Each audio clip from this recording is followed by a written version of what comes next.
حضرات، اس زمین پر اللہ تعالیٰ کی بے شمار مخلوقات ہیں، انگنت مخلوقات ہیں، لا تعداد مخلوقات ہیں، لاکھوں کروڑوں مخلوقات ہیں۔ اللہ کی ان بے شمار مخلوقات میں جن اور انس دو ایسی عظیم مخلوقات ہیں جن کی تخلیق کا ایک عظیم مقصد ہے۔ اللہ نے اپنی ان کروڑہ مخلوقات میں ایک جنات کا انتخاب کیا اور ایک انسانوں کا انتخاب کیا، اور ان دونوں کی زندگی کے لیے ایک عظیم مقصد مقرر فرمایا، اور وہ مقصد ہے وَمَا خَلَقْتُ الْجِنَّ وَالْإِنسَ إِلَّا لِيَعْبُدُونَ۔ جن و انس کو میں نے میری عبادت کے لیے پیدا کیا ہے۔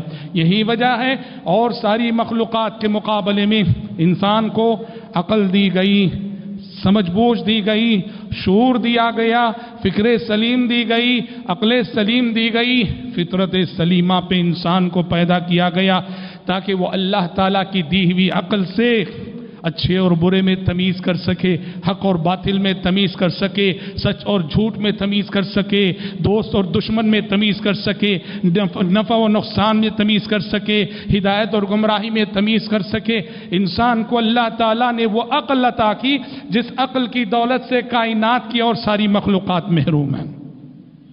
اگر یہ عقل کی دولت رکھنے کے باوجود حق کو نہیں پہچانتا ہے، یہ شعور کی دولت رکھنے کے باوجود حق کو نہیں مانتا ہے، تو پھر اس زمین پر انسان سے گئی گزری مخلوق اور کوئی نہیں۔ اس لیے اللہ تعالیٰ نے ایسی بے مقصد زندگی جینے والے انسانوں کو جانوروں سے تشبیہ دی کہ جن کی زندگی کا مقصد یہ ہے صبح ہوتی ہے، شام ہوتی ہے، عمر یوں ہی تمام ہوتی ہے، اور جن کی زندگی کا مشغلہ سوائے کھانے پینے کے اور کچھ نہیں، بس کھانا ہے، پینا ہے، کھانا ہے، پینا ہے، کھانے پینے کے سوا جن کی زندگی کا کوئی ٹارگٹ نہیں، کوئی ہدف نہیں، کوئی مقصد نہیں۔ اللہ رب العالمین ایسے انسانوں کو جانوروں سے تشبیہ دیتا ہے، بلکہ جانور نہیں، جانور سے بدتر قرار دیتا ہے ایسے انسان کو۔ اللہ نے کہا لَهُمْ قُلُوبٌ لَا يَفْقَهُونَ بِهَا وَلَهُمْ أَعْيُنٌ لَا يُبْصِرُونَ بِهَا وَلَهُمْ آذَانٌ لَا يَسْمَعُونَ بِهَا أُولَئِكَ كَالْأَنْعَامِ بَلْ هُمْ أَضَلُّ أُولَئِكَ هُمُ الْغَافِلُونَ۔ یہ کیسے انسان ہیں؟ ان کے دل ہیں پر ان سے سمجھتے نہیں، ان کی آنکھیں ہیں پر ان سے یہ دیکھتے نہیں، ان کے کان ہیں پر ان سے وہ سنتے نہیں۔ أُولَئِكَ كَالْأَنْعَامِ، یہ جانوروں جیسے ہیں، چوپایوں جیسے ہیں، بل ہم اضل، بلکہ جانوروں سے گئے گزرے ہیں یہ انسان۔ جانور کو اللہ نے عقل کی نعمت سے نہیں نوازا، انسان کو عقل کی نعمت سے نوازا ہے۔ عقل کی نعمت رکھتے ہوئے وہ غیروں کے در پہ جھکتا ہے، اللہ کے ساتھ بغاوت کرتا ہے، خالق حقیقی کو نہیں پہچانتا ہے، اس کے ساتھ شرک کرتا ہے، اس کے حق توحید کو ادا نہیں کرتا ہے، تو پھر ایسا انسان اللہ کہتا ہے اس زمین پر جانوروں سے زیادہ بدتر ہے۔ اسی لیے کہا کہ ذرہم یأکلوا ویتمتعوا ویلہہم الامل فسوف یعلمون۔ اے پیغمبر چھوڑ دو انہیں، ایسے ہی کھاتے رہیں، پیتے رہیں، کھانے پینے میں زندگی گزاریں، مستقبل کے حوالے سے امیدوں کے خواب دیکھتے رہیں، ان قریب وہ جان لیں گے۔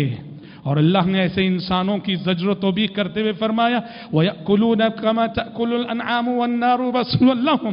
جو انسان حق کو نہیں جانتے، بے مقصد زندگی گزارتے ہیں، جن کی زندگی کا مقصد سوائے کھانے پینے کے کچھ نہیں، جن کی زندگی کی پلاننگ کھانے پینے کے سوا کچھ نہیں، جن کی زندگی کی منصوبہ بندیاں کھانے پینے کے سوا کچھ نہیں، اور جن کی زندگی کا ٹارگٹ کھانے پینے کے سوا کچھ نہیں۔ اللہ نے کہا وَيَأْكُلُونَ كَمَا تَأْكُلُ الْأَنْعَامُ، یہ جانوروں جیسے کھاتے ہیں، جانور جیسے کھاتے ہیں، چوپائے جیسے کھاتے ہیں، اس طرح یہ بھی کھایا کرتے ہیں۔ وَالنَّارُ مَثْوًى لَهُمْ، اور حق اور ہدایت کو مقصد زندگی بنانے کے بجائے کھانے پینے کو مقصد زندگی بنانے والے انسانوں کا انجام کیا ہے؟ النَّارُ مَثْوًى لَهُمْ، آگ ان کا ٹھکانہ ہے۔